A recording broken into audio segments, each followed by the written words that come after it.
If you're a big swim team and you like to order a lot of gear, maybe you ought to check out Swim Outlet Team Division for these reasons. Swim teams receive a 10% discount on bulk orders. Swim teams or organizations get an 8% commission on referred sales. You'll also like their customization services, which is affordable and available at all times during the year for all team gear. With over 50,000 items in stock, you can get most anything you want. Swim Outlet Team Division. You need to try it out. You'll be glad you did.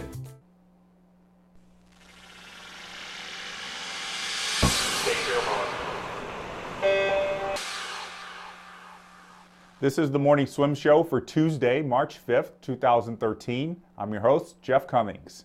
Joining us today in the Finis Monitor is one of the fastest butterflyers in high school history. A few days ago at the Illinois State Championships, Connor Black swam a 47.61 to win the 100 fly and break the public school national record.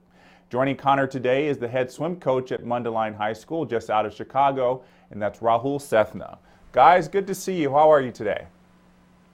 Doing good. Thanks for having us. Yeah, thanks for having us. Well, Connor, I want to start with you. It's been a little more than a week since the swim. What first comes to your mind when you think back to breaking that record?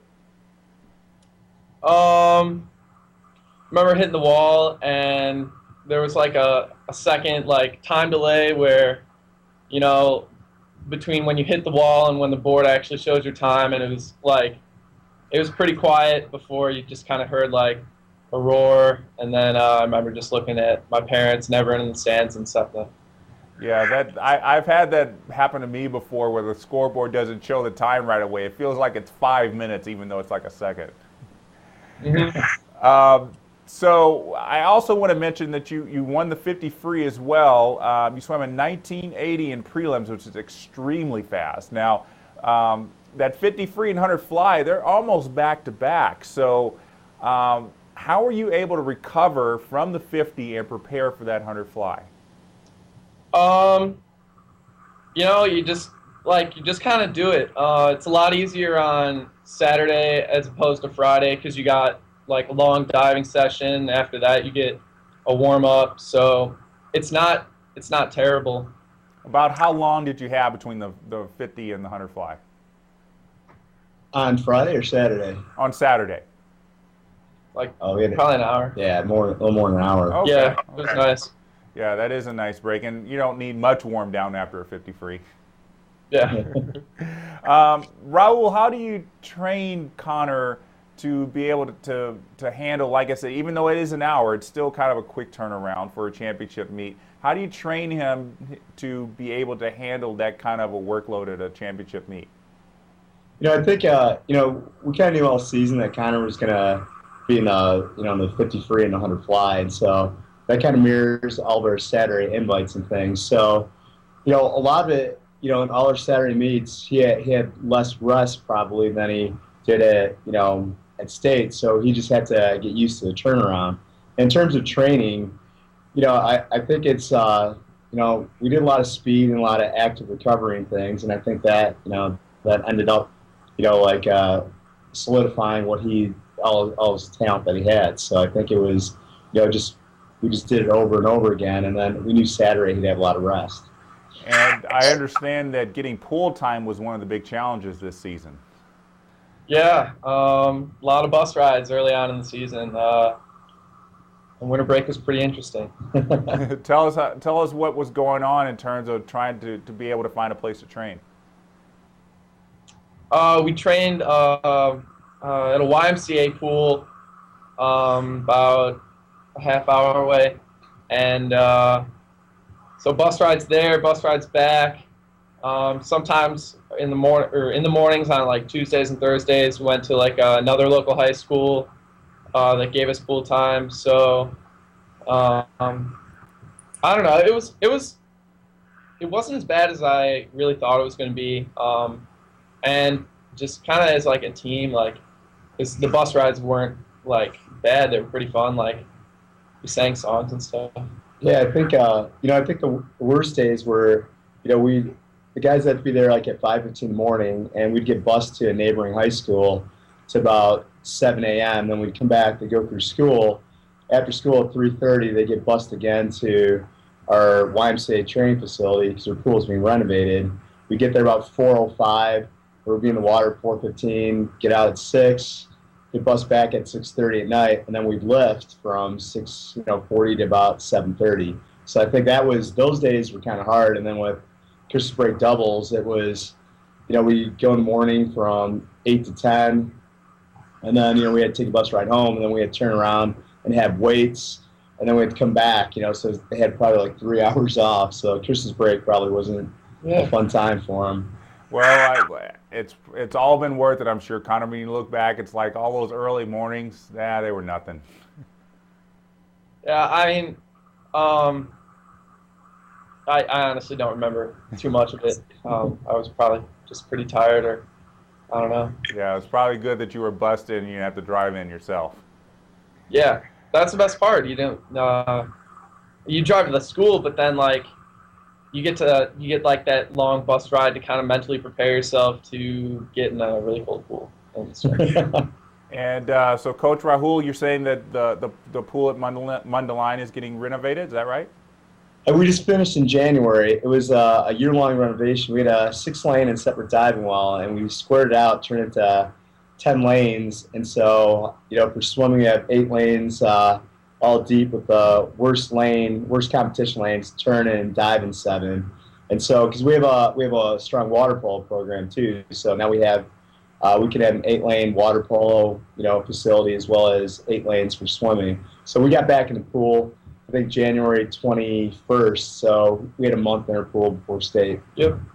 Well, I kind of have a thought here, and I think this should definitely be on the agenda for maybe the next school board meeting or whatever, but I think your renovated pool should be called the Connor Black Aquatic Center. No, I think it's all good.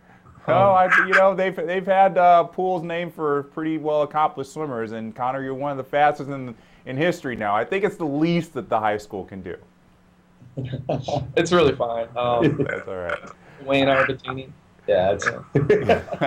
All right, so Connor, in a few months you're going to be heading out to Stanford University. You must be really excited about the possibilities of what you can do there. Yeah, I mean, great school, great program. Definitely excited. Yeah, it's definitely going to be. And you probably were following all the results from Pac-12s. Maybe a little bit behind on that, but I don't know. I wish them the best. I want to go back to that 100 fly swim. Now, you had a good race with Andrew Jovanovich, who was the 2012 champion. How much did having him in that race help you go under 48? It was a big deal. All season, kind of knew he was going to be right there with me, defending state champ. And it helps in practice just to know like what his strengths are, kind of like what you got to work on in comparison, and definitely a big deal.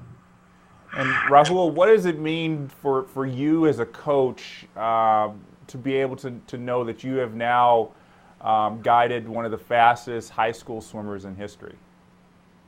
We had our banquet last night, and I think, like I said, it was Connor's like a once in a lifetime swimmer. But I'll have, I won't ever have a swimmer like Connor again. And I think, when we look at it, like it's been awesome having Connor because he's a swimmer, obviously, but also he's just a great student athlete. He's a great representative of school. I also think, it's also great because I've got to be good friends with club coaches as well. And I think every one of his club coaches and us, we've all kind of had our little part in trying to help each other to help him, achieve his potential. And so, I feel like for me, since I've known him since he's been 10 years old, and we're at a meet together a long, long time ago.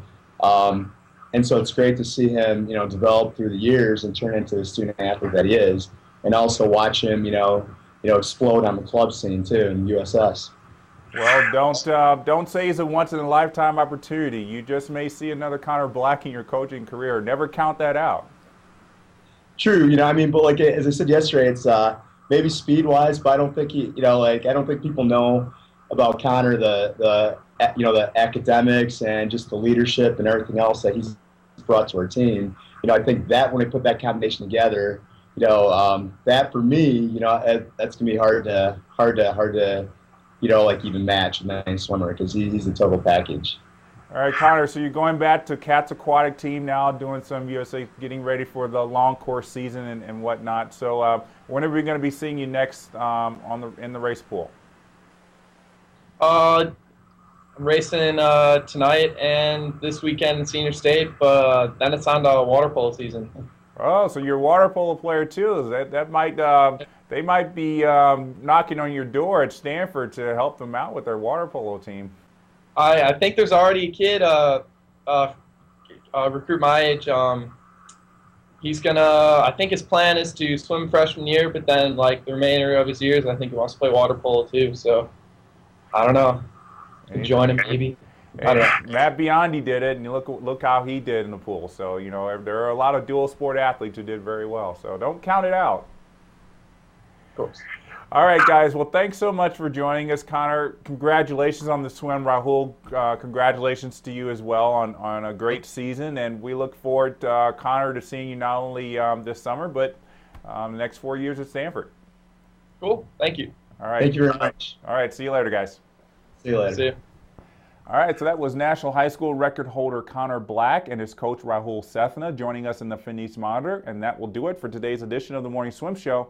Be sure to keep up with all the latest in swimming news by going to swimmingworld.com or following us on Facebook and Twitter. I'm Jeff Cummings. Thanks for watching.